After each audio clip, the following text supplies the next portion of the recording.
Oppo Find X5 review, serious quality, serious cameras. As the middle child, sitting between the Lite and Pro models, the regular Oppo Find X5 is easy to overlook.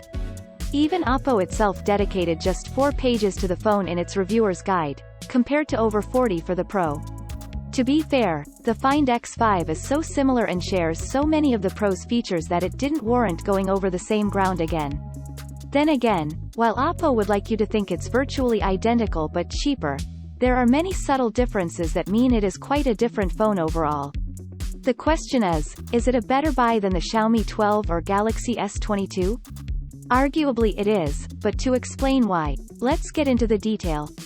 If you're familiar with the Find X5 Pro, then the X5 looks mostly identical. It has the same quirky 75 degrees, organic curve, beneath the camera module, but aside from the distinctive design, this offers no practical benefit. Maybe I'm being harsh, and I am left-handed so would need a lefty version for the curve to be at all ergonomic. But once you put a case on, and most buyers surely will, the curve becomes almost flush and certainly not a useful resting place for your finger. The main difference in terms of construction is that the X5 doesn't have the Pro's ceramic back. Instead, it's matte glass which is super smooth and sparkles in sunlight. It's surprisingly slippery, but at least you won't need to clean off any fingerprints. You'd be forgiven for not noticing, but the Find X5's display is ever so slightly smaller than the Pro's.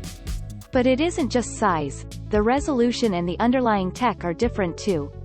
Where the Pro has a WQHD+ LTPO panel, the regular X5 uses a lower resolution FHD LTPS display. Put simply, it means the X5 doesn't support variable refresh rate and therefore can't help conserve power as the Pro's screen can. Though it does have the same peak 120Hz refresh rate. While the 2400x1080 resolution is arguably disappointing at this price, it's honestly a non-issue in the real world. And because this is still a 120Hz AMOLED screen capable of 1000 nits of brightness, or 500 nits across the whole screen, it looks great in just about any situation except direct sunlight. So far, cost-cutting measures include a lack of water resistance and lower resolution screen, but there are others. Instead of the latest 8 Gen 1 processor, X5 owners must make do with last year's Snapdragon 888 and only 8GB of RAM. Actually, this isn't a burden at all, as performance is almost indistinguishable from the X5 Pro. Partly that's because of the lower resolution, but it means the Find X5 feels like a flagship phone to use. Perhaps the 888's limitations will become clearer in future, but with current benchmarks, it doesn't lag behind at all. It even keeps up with the 8 Gen 1's scores in Geekbench 5. Battery capacity is roughly what you'd expect from a modern flagship-level phone, and it comes from 2 separate internal batteries, not that this fact makes any difference whatsoever to battery life.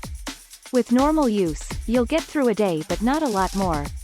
There are various power-saving modes that can help to extend this, but unless you keep the screen brightness low, avoid games or any other processor-intensive apps, you're not going to see multi-day battery life. With only minor differences between the cameras on the Find X5 and X5 Pro, having similar photography and video capabilities at a lower price is one of the X5's main attractions. No, you don't get the 5-axis OIS for the main camera, and the 32MP selfie camera has a lesser Sony sensor and a lens with a narrower field of view, but otherwise, the setup is the same between the two phones, including that new Mari Silicon X neural processor. So, it's no surprise that the Find X5 delivered fantastic photos in good light. They're sharp and detailed, with reliable exposure and color, and that applies to all 3 cameras. The Oppo Find X5 comes with Android 12 and Oppo's ColorOS 12.1, which retains a fairly standard Android look and feel. Without fiddling around with settings, you can swipe up from the bottom to access the app drawer, swipe right from the home screen to see your Google Discover feed, and down from the top for the notification tray. Of course, you can customize and tweak everything to your heart's content, including what's shown on the always-on screen, which is disabled by default. There's even a fun feature where you can pick an image, such as a selfie, and generate a cartoon-style outline to be shown on that always-on display. From the sidebar you can access various shortcuts such as the calculator, screen recording and screenshot tools, and this can become a floating window on top of another app. To buy outright, the Oppo Find X5 costs £749 in the UK, or €999 in Europe. It isn't available in the US or Australia, so you'd have to import one.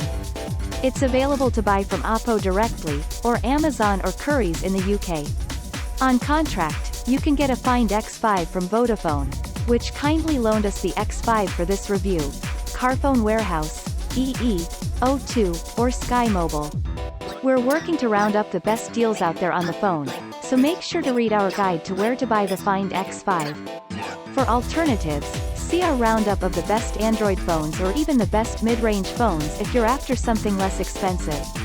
At this price, it's hard to criticize the Oppo Find X5. It looks good, feels very well built, has a bright, vivid screen that's great for entertainment, brilliant cameras on the whole, and performs just as well as any flagship. No matter how hard you push it, there's never any stutter or lag. It is possible to find areas where improvements could have been made, though not necessarily at this price. Chief among these is the lack of an IP rating, so you need to be careful not to get the phone too wet. The cheaper Pixel 6 as well as the more expensive Galaxy S22 are both IP68 rated. The Find X5 isn't alone though, the Xiaomi 12 also isn't IP rated.